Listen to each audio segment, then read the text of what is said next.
ketika berdialog sama Tuhan itu, saya kan bertanya, Tuhan beneran ya masih ingin saya hidupkah? Setelah Anda melewati ini semua? Sejujurnya percakapan itu ada. Saya mengatakan bahwa jangan pernah membawa ide besar untuk pertama kalinya di pertemuan yang besar. Kan pilihannya cuma dua, mau milih gak kuat dan gila atau menjadi kuat. Pasti orang bilang kita orang gila katanya. Iya. Jadi kalau ditanya, nyesel nggak? Enggak.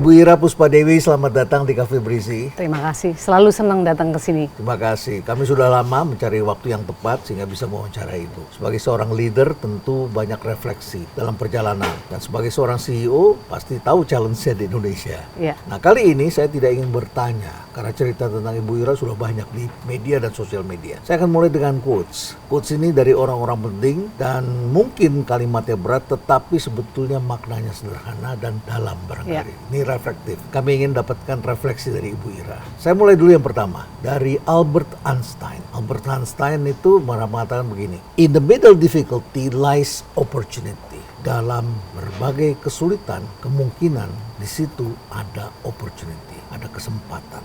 Apa refleksinya? Itu nyambung banget barangkali ya Prof, karena dari kecil kami sekeluarga itu sudah mengalami kesulitan yang mungkin tidak semua keluarga mengalami, yaitu ayah kami kan meninggal ketika saya umur 7 tahun. Nah, dari situ sudah banyak kesulitan, tetapi juga ada satu hal dari kesulitan itu. Jadi saya waktu kecil tuh Prof pernah mau berangkat sekolah waktu TK, terus ditinggal sama teman. Terus saya nggak mau sekolah. Terus kata ibu saya harus sekolah. Saya bilang nggak mau, keras kepala lah. Nah, jadi saya waktu TK tuh di rapot saya tuh udah ada tulisan sulit diatur. Prof, saya tuh udah sulit diatur dari kecil. Nah, terus karena ibu saya bersikeras, saya literally dipegang tangannya. Kemudian ibu saya itu bawa golok, Prof. Kalau zaman sekarang itu udah termasuk apalah parenting yang buruk atau apa gitu ya. Tapi intinya dari situ ibu marah dan bilang kayak gini, kamu kalau tidak mau sekolah, mau jadi apa? Bagaimana hidupmu berubah? Dan sejak saat itu, Prof, saya tidak pernah yang namanya bolos. Mau sekolah, mau kerja, kalau saya nggak sakit parah, saya pasti akan masuk. Dan dari situ, kemudian itu juga ketika saya jadi muridnya Prof di UI, saya kenapa sih ambil doktor gitu? Nggak perlu buat kenaikan pangkat atau apa, saya bukan pegawai negeri, tetapi karena itu saya ingin memberikan kepada ibu saya bahwa benar, kata ibu saya, dari keadaan yang sulit itu, menurut resep ibu saya, kamu harus sekolah dan itu akan mengubah hidupmu. Dan itu kejadian terus dari kecil itu sampai kemudian kejadian yang sulit dari masa ketika sudah dewasa sampai masa yang kemarin begitu sulit bagi saya mendapatkan opportunity. Antara lain nih, selain yang serius-serius, Prof, yang serius kan ya ada spiritual enrichment, saya baca buku lebih banyak, saya mau nulis lebih banyak. Tapi saya juga bisa main pingpong yang tadinya nggak bisa nih. Jadi quote itu pas banget buat saya dan di perjalanan hidup saya. Dan itu umur 7 tahun sudah paham itu ya? Sudah mulai ada refleksi umur 7 tahun? Sudah, karena ibu saya bawa golok ya, jadi secara visual itu keras sekali kan pesan dari ibu saya. Saya tahu ibu saya juga nggak mungkin menggolok saya, cuman itu betul-betul terpatri dan terbawa sampai hari ini. Di Bandung atau sudah di Malang? Waktu itu di Malang, Prof. Oh, sudah pindah ke Malang, Iya. keluarga sudah pindah Iya, ke Malang. iya. Kami lahir di Malang yang kecil-kecil. Oh, yang kecil-kecil ini Iya. lahir di Malang. Dan orang tua adalah PNS? Ayah saya Angkatan Udara. Angkatan Udara, Iya. Tentara. Tentara, ya. Tentara. Kan biasanya anak jenderal hebat-hebat tuh. Ya, saya bukan anak jenderal, Oh, tetapi yang kami dapat justru ayah saya kan perwira, tapi perwira kecil lah, anaknya banyak. Nah, tapi ada satu masa yang saya juga belajar dari ibu, walaupun waktu itu saya belum lahir, keadaan lagi sulit ekonomi Indonesia katanya. Ibu saya saat itu punya beras cuma 1 kilo. Ketika ibu saya mau masak nasi,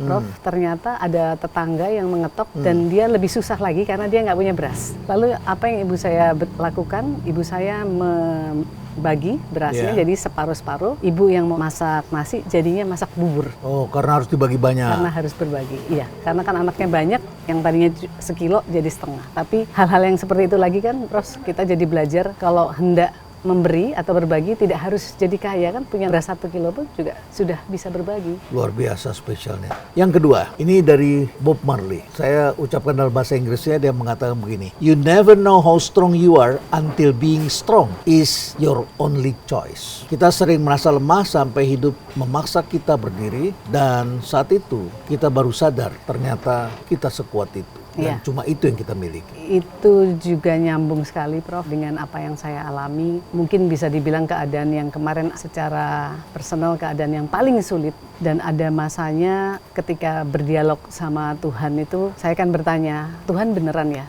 masih ingin saya hidupkah? Dan kadang-kadang ketika telah malam mau tidur, apakah saya kuat? Apakah lebih baik saya dipanggil Tuhan aja? Sejujurnya percakapan itu ada. Tapi ketika saya bangun, saya tepuk badan saya, oh saya masih hidup.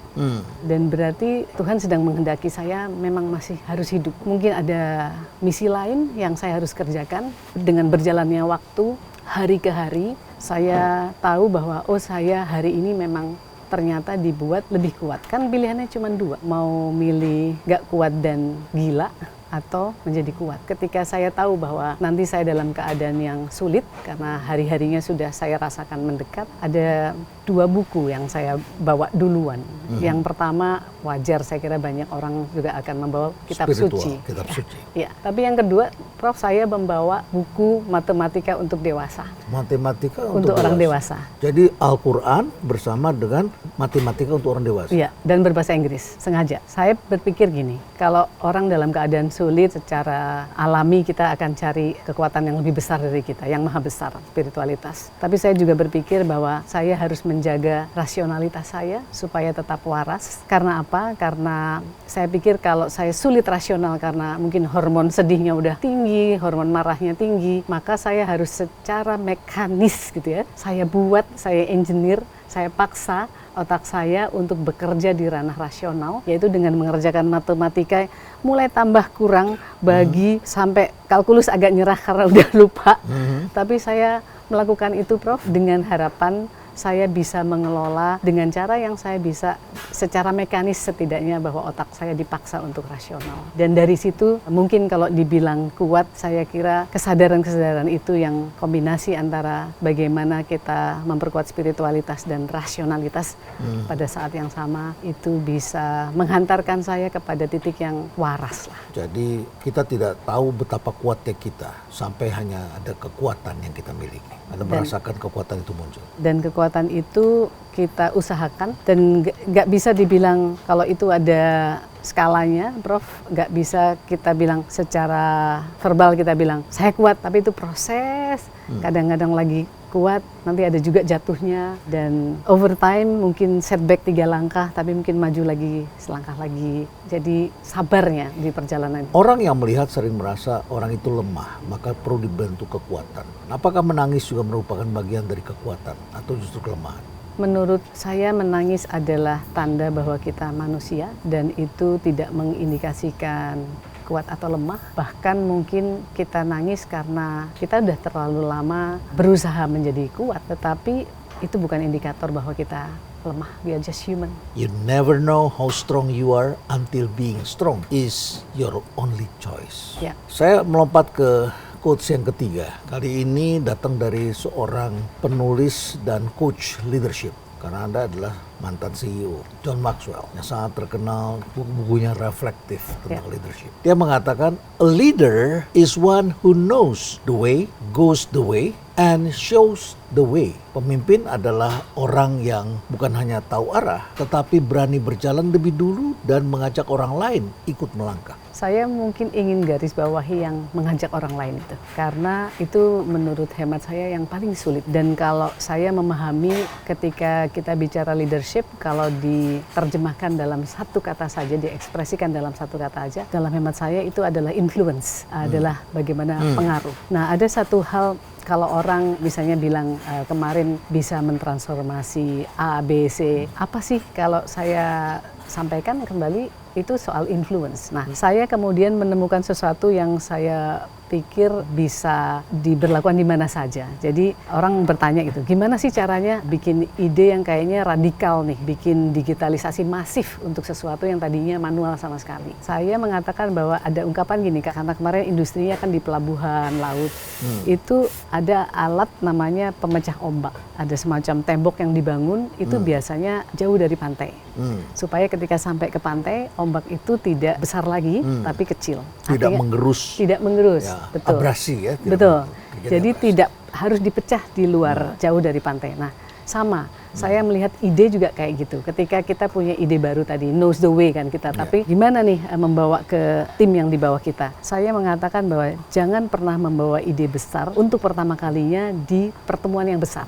Maka pecahlah ide itu seperti ombak juga jauh dari pantai.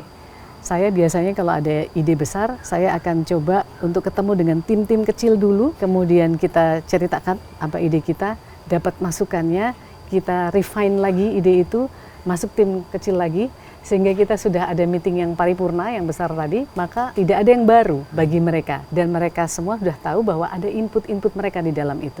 Sehingga kemungkinan untuk diterimanya jauh lebih tinggi. Jadi prinsip bahwa tidak hanya knows the way, tapi bagaimana tadi pecah ombak sebelum pantai itu rasanya resep yang cukup baik di industri apapun, saya ngelihatnya. Jadi dengan melibatkan mereka, partisipasi, berkelahi sebelumnya, dan setelah itu kemudian bergandengan tangan. Iya. Dan ini cocok sekali, karena John Maxwell juga pernah mengatakan, leadership is influence, Betul. power is influence. Kita masuk berikutnya, Winston Churchill, Iya. pemimpin pada Perang Dunia Kedua. Dia pernah mengatakan begini, the price of greatness is responsibility. Saya melihatnya banyak dari kita ketika mendapatkan posisi, perasaan yang umum adalah rasa entitlement. Rasa kita dengan jabatan ini atau posisi ini, maka saya berhak mendapatkan ini. Padahal ketika kita bicara leadership, ada yang lebih tinggi dari itu, yaitu stewardship kan. Kalau bahasa yang paling sederhana yang kita, masyarakat kita juga mudah memahaminya adalah setiap yang kita dapat sebagai posisi atau jabatan sebetulnya itu amanah, ya kan Prof. Stewardship itu kan kita tuh cuman penjaga, di mana apa yang kita diamanahi itu keluarnya dari kita harus lebih bagus dari kita. Nah, saya melihatnya quote itu adalah seperti itu. Dengan jabatan apa yang harus dipikir dulu? Itu responsibility, bukan entitlement atau hak tadi. Nah, kenapa misalnya saya kira ya cukup menjelaskan, mungkin di daerah yang lebih kecil ya di Indonesia, orang benar-benar cari itu jadi ASN gitu kan. Cari posisi Cari itu. posisi ini. Karena saya pribadi melihatnya kok itu memang terkait dengan privilege, terkait dengan entitlement tadi. Sementara kalau kita pikir, saya dapat ini, sepertinya dapat ya, tapi sebenarnya lagi dipegangin amanah. Dan tanggung jawab kita tadi dalam konteks stewardship tadi harus membuat yang kita pegang sekarang lebih baik dari ketika dialihkan ke kita gitu. Dan itu saya kira mentalitas kita jadi beda gitu dengan mindset entitlement atau menjadi amanah tadi gitu. Betapa bangganya anak-anak muda menggunakan seragam ASN, satu kegagahan, pakaian militer. Pakaian kebesaran lainnya, namun demikian di situ ada tanggung jawab. Bu Ira, di sini kopinya enak, walaupun ini pagi hari saya kira banyak orang yang cari kopi begitu ya. Nah, kita kopi dulu, ada ngopi? Iya. Ngopi ya? Nah, kopi hitam atau kopi Saya inspirasi? hitam. Kopi hitam. Franco bisa pesan kopi hitam 2? Ya, baik. Masih dengan Winston Churchill. Churchill ini adalah tokoh yang inspiratif, walaupun ketika dia menjadi pemimpin banyak yang meragukannya, tapi ternyata dia menggentarkan dunia dan berhasil menggerakkan pasukannya untuk menghadapi tentara Nazi. Ada kutipan lain yang mengatakan begini, success is not final, dan sebaliknya failure is not fatal. It is the courage to continue that counts. Saya kira juga banyak orang melihat kita, pasti melihat Prof apalagi, suka ditanya, gimana caranya sukses? Yang bisa saya pahami, sukses itu adalah menurut saya kumpulan dari small victories. Kemenangan-kemenangan kecil dalam perjalanan hidup kita mengatasi masalah barangkali. Tapi kalau dibilang, apakah saya orang yang sukses? Kalau menurut saya, sepertinya sukses itu kalau dikatakan seperti itu, seperti statis. Padahal itu kan dinamika hidup, di mana kita setiap saat ada challenge yang harus kita tangani, maka ya mungkin sekian victory tadi yang kita kumpulkan itu mungkin menjadi cerita-cerita sukses gitu. Kemudian soal failure is not fatal, pasti di dalam perjalanan hidup ada kan setback, ada di mana tidak semua yang kita rencanakan berjalan sesuai dengan itu. Nah, saya ingin mengaitkannya mungkin lebih dengan resilience, Prof. Jadi ini beneran terjadi. Jadi saya waktu itu sedang di headquarternya perusahaan saya yang dulu di San Francisco. San Francisco kan selalu dingin ya setiap saat. Nggak ada musim dinginnya, tapi nggak ada musim panasnya banget juga. Artinya dingin, berangin banget. Hari itu pokoknya saya mendapatkan satu perlakuan yang menurut saya rasis lah dari orang Asia. Saat itu berjalan sama teman, kemudian saya bilang saya mau keluar. Ini dingin sekali, anginnya kencang lagi, udah mulai hujan rintik-rintik. Terus teman saya bilang gini, ngapain kamu mau menyerah pada orang seperti itu? Menyerahkan karirmu yang cemerlang bahasanya dia. Saya merenung dan saya pikir, ya juga ya, kenapa ya? Tetapi dari situ ada satu hal, ya intinya saya kemudian tidak resign. Nah, saya saat itu mendefinisikan resilience itu persis keadaan fisik saya saat itu, yaitu anginnya kencang, baru diperlakukan gak enak banget, tetapi saya tetap jalan, pakai payung udah miring-miring, tapi saya tetap jalan. Dan buat saya resilience itu yang kemudian sangat mengajarkan kepada saya, apapun keadaannya, I will keep going, I will keep walking, dan tidak nyerah. Tapi saya akhirnya di perusahaan itu baik dan lama, dan saya terakhir itu menjadi direktur untuk wilayah Asia, Prof. Saya waktu itu menjadi direktur umur 39 tahun. Di Amerika? Di perusahaan Amerika itu saya membawahi wilayah Asia, 7 negara, Prof. Ya. Saya masuk ke tokoh perempuan, Michelle Obama. Dia pernah mengatakan, there is no limit to what we as women can accomplish. Saya percaya itu, the sky is the limit. Tetapi kalau saya yakin Prof juga sangat memahami, sedikit riset saya adalah soal self-efficacy, Prof. Ya, terima kasih. Terima kasih. Terima kasih. Self-efficacy kan kurang lebih persepsi seseorang terhadap kemampuannya. Nah, dari riset yang secara universal lah, dari mana-mana sama, di mana perempuan itu persepsi terhadap kemampuan dirinya itu selalu lebih rendah daripada kenyataannya. Itu persepsinya? Itu persepsinya. Jadi misalnya diskor nih, perempuan diskor dia merasanya bisa tuh 7 aja. Saya akan bisa accomplish 7 saja. Tapi kenyataannya ini universal, dia bisa accomplish 9. Sebaliknya laki-laki, dia kalau ditanya, dia bilang bisa 9.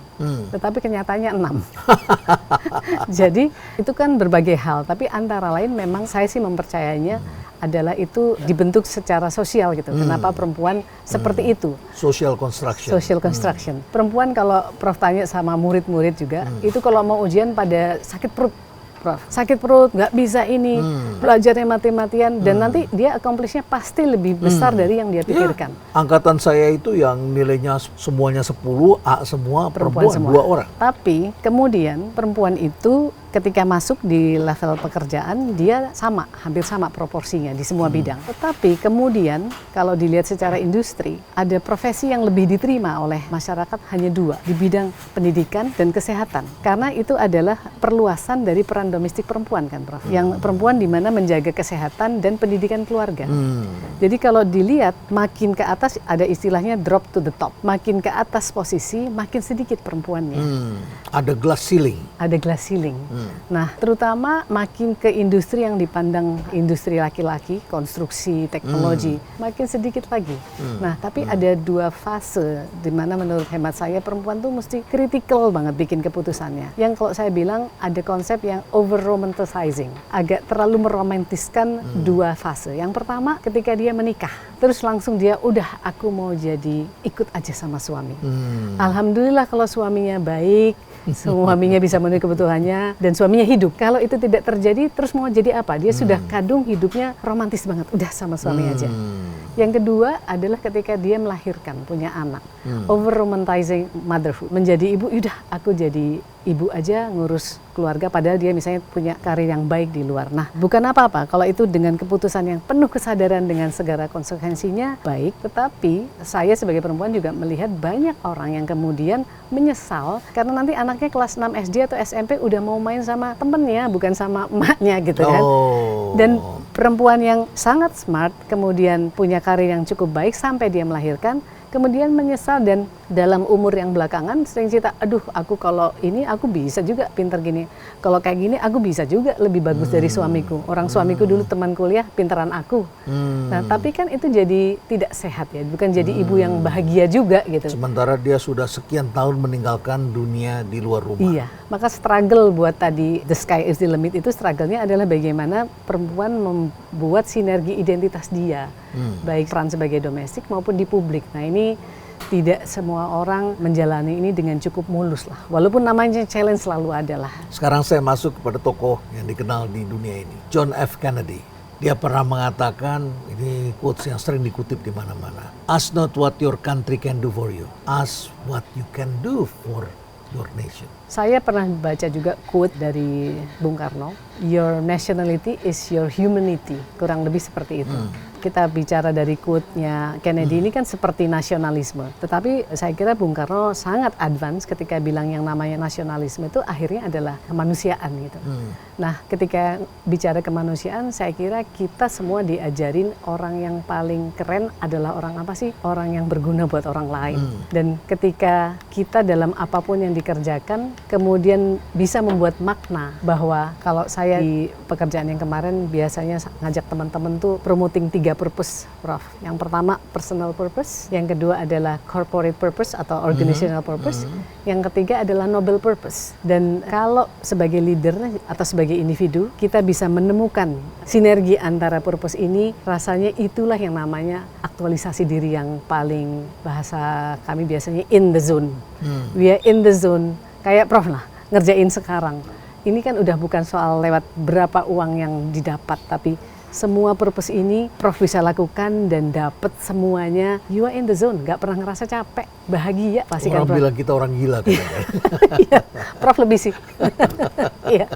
Because you don't feel like it's working, because Prof sedang fulfilling purposes ini yang bisa dibentuk sinergi gitu. Itu penting sekali Iya. ya. Bagaimana kita menjadi manusia yang utuh dan Iya. bisa melihat persoalan ini secara lengkap Iya, gitu ya. iya. Mbak Ira, ini kopinya enak kalau kita kasih sedikit ya. Kalau nggak suka yang manis Iya. ya, karena gula ini berbahaya. Saya yakin Anda adalah penjaga kesehatan juga Iya kan. sih. Ya. Ini ada stevia, ini pemanis alami Iya. dari daun stevia. Iya. Sehat, Anda mau coba? Iya dong. Ya, Iya. mau coba ya. Iya. Ini cukup hanya beberapa tetes saja. Saya sangat mengurangi gula. Oke. Iya. Dan ini hanya beberapa tetes saja kita sudah bisa merasakannya. Iya. Cari yang mereknya Trujiva tentunya. Baik. Ini sesuatu yang saya kira baik buat Iya. kesehatan kita. Ya. Baik, saya masuk lagi ke quotes berikutnya. Iya. Kali ini dari filsuf lama, Ya. Aristoteles. Iya.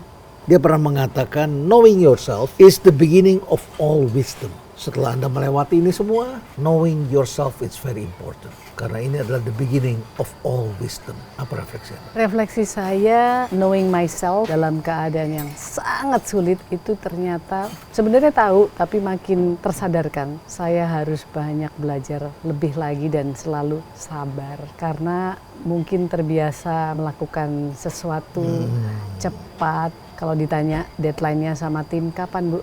Yesterday. Deadline-nya bukan besok tapi kemarin. Artinya Anda terbiasa memberi arahan dan menuntut diri Anda sat-set gitu. Iya, that's my definition of effective work gitu kan. Tapi dalam proses ini ternyata adalah sabar dan saya harus belajar namanya surrender. Surrender. Surrender dan jangan confuse antara giving up dengan surrendering. Jadi kalau di dalam bahasanya para sufi ada pertanyaan apa sih yang kita tuh akan mendapat ridha Tuhan yang paling bagus gitu, yang paling tinggi keridaan Tuhan. Kalau Tuhan ridha itu berarti kita dicintai lah ini ya di bahasa sufi ini. Katanya ridhonya adalah Tuhan itu paling besar jika kita menerima takdir yang sudah ditentukan Tuhan. Itu yang berat banget karena gini, kalau takdirnya bagus kita seneng menerimanya. Kalau takdirnya enggak, ini gimana? Do I deserve this? Tapi saya kemudian dalam perenungan juga merasa melihat saya dan mungkin banyak orang lain nggak pernah tanya sama Tuhan kalau saya sedang dikasih blessing yang menurut kita baik menurut kita. Pernahkah kita bertanya, apakah saya layak Tuhan dapat kekayaan seperti ini? Apakah saya layak Tuhan dapat mungkin anak yang baik, dapat keluarga yang baik? Kita nggak pernah nanya. Paling banter mungkin, oh, alhamdulillah ya anak kita baik. Take it for granted. Take it for granted. Tapi kalau kita dapat yang kita definisikan sebagai kesengsaraan atau kesulitan, ya Tuhan, kenapa masih gini banget. Dan itu saya bukan bilang saya sudah jadi orang yang sabar, tapi perjalanan sabar saya sudah lebih baik dibandingkan kemarin. Apakah ini problem bagi kita yang sekolah tinggi, kita merasa kemudian kita bisa mengontrol hidup kita bisa mengontrol orang lain, kita bisa mengontrol resources, kita bisa mengontrol plan, semua kita rencanakan dan kita bikin ini our plan. Betul, saya kira salahnya kita yang sekolah terbiasa memberi tempat tinggi pada atau superior pada rasionalitas dan kemampuan dan kita. Kemauan iron will gitu bisa dikerjain pakai planning. Tapi gini, wisdom orang yang paling berpengetahuan justru tahu bahwa makin kita banyak tahu, sebetulnya makin banyak juga kita tahu bahwa makin banyak kita tidak tahu. Kayaknya ini paradoks banget, tapi harusnya kita juga lihat bahwa manusia itu pengetahuannya segimana sih? Sementara yang menciptakan kita ini tahu semuanya gitu. Bagaimana mungkin kita sok tahu untuk merasa tahu gitu. Dan itu pelajarannya. Jadi kalau ditanya sekarang ada 2 pertanyaan hari-hari ini orang yang bertanya saya. Yang pertama ditanya, amalan apa yang membuat kamu mendapatkan, kalau saya bilang karunia yang luar biasa di proses ini. Saya bilang saya nggak bisa, karena banyak orang yang amalannya jauh lebih bagus dari saya juga belum tentu mendapatkan seperti saya, karena tiap orang yang berbeda. Yang kedua, bagaimana cara bersyukurnya? Saya bilang saya bersyukurnya, saya satu menekankan pada diri saya makin rendah hati bahwa saya tidak punya apa-apa dan semua yang kelihatan saya punya itu harus saya buat menjadi manfaat buat orang lain. Beberapa hari setelah Anda menghirup udara bebas, setelahnya Anda kemudian bertemu dengan banyak orang di tempat kami ini, dan seingat saya Anda mengutip Rumi. Jadi ada satu buku Sufi yang ditulis oleh orang Amerika, perempuan. Ada beberapa hal. Yang pertama adalah ketika dia di ajaran Sufi itu bahwa pada dasarnya kita ini sedang berjalan menuju pulang. Nah, menuju pulang itu harus ada pertumbuhan-pertumbuhan secara spiritual untuk kita siap pulang. Nah, pertumbuhan di situ dia umpamakan sebagai pohon, Prof. Di mana pohon itu asalnya dari biji. Untuk terjadinya pohon, maka biji itu harus, kalau bahasa Jawanya, meletek. Cracking. Dan meletek itu baik secara fisik maupun mental pasti sakit. Tapi dengan sakit yang itu dipastikan nanti akan ada spiritual growth yang tumbuh, saya menjadi lebih menerima. Sehingga dalam perjalanannya boleh saya umpamakan, saya ada pain-nya tapi saya tidak suffer. Rumi pernah mengatakan, the wound atau luka is the place where the light enters you. Ya, itu saya rasakan, saya alami ketika merasa ada luka di saya. Disitulah saya mungkin merasa juga ada masa ketika saya sulit tidur, kemudian bangun, akhirnya bisa tidur dan bangun. Di dunia fisik ini berarti saya masih ada kesempatan untuk saya menjadi lebih baik, untuk saya mungkin bermanfaat lebih banyak bagi orang lain. Saya bangunnya tidak di alam kubur yang saya tidak punya kesempatan lagi. Jadi betul di dalam kegelapan justru saya melihat cahaya yang lebih terang. Saya sudah selesai dengan kutipan-kutipan, banyak refleksi yang saya kira penting bagi mereka yang juga sedang dalam posisi terluka hari ini atau sedang merasa apa cobaan yang sedang dialaminya. Kerja dengan baik, kerja dengan benar ternyata tidak selalu dihargai atau dihormati sebagai kerja yang benar. Tapi bisa terjadi sebaliknya. Ini pasti dialami oleh banyak orang yang berkarir. Bagi orang muda ini penting sekali, bekerja, berkarir tidak selalu kita naik ke atas. Success is not final dan failure tidak boleh fatal. Dan mudah-mudahan ini bisa menguatkan mereka. Tapi ada banyak pertanyaan yang muncul. Mengapa Anda sudah sukses sebagai diaspora di negeri orang, berhasil bahkan menduduki posisi puncak, tapi Anda mau dipanggil pulang? Dan hari ini juga ada banyak anak-anak muda yang menanyakan hal seperti itu. Menteri saat itu ketemu kan, kemudian nanya berapa lama kerja di perusahaan itu waktu itu. Pak Dahlan Iskan. Pak Dahlan Iskan, saya bilang 17 tahun. Kemudian Pak Dahlan Iskan nanya, sampai kapan mau mengabdi sama orang Amerika, kata beliau. Dan pertanyaan itu betul-betul menggelitik saya. Sampai kemudian berproses dan terjadi. Walaupun Prof, sejujurnya, ternyata kan kalau bekerja di BUMN itu once dapat SK-nya, besoknya sudah harus. Ya. Kalau di perusahaan, banyak perusahaan juga multinasional, Ya. kalau sudah level direktur biasanya diminta setidaknya 3 bulan kan. Ya. Kemudian saya harus berangkat dulu karena sudah ada komitmen di Korea. Dalam perjalanan ke Korea di pesawat saya nangis karena saya saat itu nggak tahu, am I making the right decision gitu. Terus saya juga bahkan nggak tahu gaji saya berapa. Biasanya kita kalau bekerja di mana aja tahu gajinya berapa Ya, ada dan itu prosesnya menjadi itu, pertimbangan kan. Tapi saya bilang enggak, I think it's time, dan saya kira merasa berkesempatan dan saya berterima kasih hingga saat ini bahwa saya berkesempatan pernah menjadi bagian dari pelayanan bagi masyarakat Indonesia, terutama kemarin yang di ASDP melayani daerah 3T yang terpencil, yang cuman satu-satunya penyedia jasa di antar pulau itu hanya ASDP. Tadi Prof, perasaan bahwa antara personal purpose, corporate purpose, dan noble purpose itu betul-betul ketemu, sangat satisfying sebagai profesional maupun sebagai manusia, sebagai warga Indonesia, saya dapat. Jadi kalau ditanya, nyesel nggak? Enggak. Saya mendapatkan banyak hal, saya mendapatkan pengayaan diri dan proses menjadi manusia yang lebih baik di perjalanan ini banyak sekali. Totalnya berapa BUMN yang Anda tahan? 3. Sarina, PT Pos, dan ASDP. Betul. Anda mengabdi cukup panjang. Iya. Baik. Terima kasih Bu Ira. Terima kasih banyak, Prof. Mudah-mudahan ini menguatkan bagi mereka yang sedang mendapatkan luka atau mengalami failure. Karena kita tidak boleh membiarkan failure itu menjadi fatal, tapi kita harus bisa bounce. Iya. Resilient. Jalan terus. Dan inilah refleksi Ibu Ira Puspadewi yang kita sudah kenal. Bagaimana perjuangannya dan bagaimana kemudian dia bangkit kembali. Terima kasih Terima kasih banyak. dan stay relevant.